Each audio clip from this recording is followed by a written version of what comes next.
for today's activity, we will have reporting activity.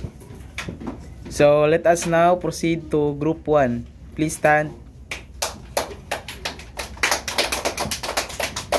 The brave student. One day, a group of students saw a little bird stuck in the school garden. Everyone was afraid to help, but Maria stepped forward. She carefully left the bird and placed it on the grass. The bird laughed iso nga estudyante.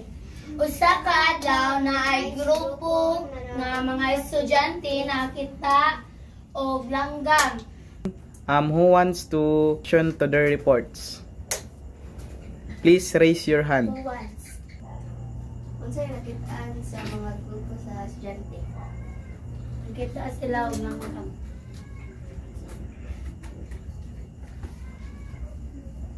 Unsay gibuhat ni Maria? Iyang gitabangan ng langgam.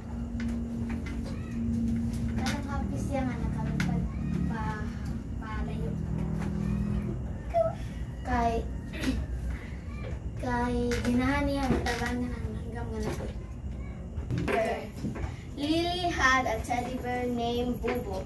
Si Lily na ay teddy bear gingalan og Bubo. Bubo was soft and brown. Si Bubo kay humok og brown. Lily played on the swings. Lily loved Bubo very much. Si Lily ganahan ka down and got it dark. Misalo pang adlaw og ningit-ngit. Bubo missed Lily. Ibingaw si Bubo ni Lily. The next day, a little boy found Bubo. Pagkasunod na adlaw, Bubo was at the park office. Naa si Bubo sa parking sa office. Mo din na permiti yang si kauban. Aka, murag yang pet na murag best friend. Gahe mo na niyang best friend. Sige din. Ikaw yun. Kano, Bubo, mano, gimingaw maniki. Ikaw rin. Kaya si Bubo kay the little boys but was too shy to share his voice. Nanako to. Sa kapusuran sa sugbo, dahil nagpuyo nga. Courage isn't the absence of fear but the triumph over it, and that sharing your gift can bring joy to both yourself and others. Moral, sharing your talents and abilities can bring joy and inspiration to others.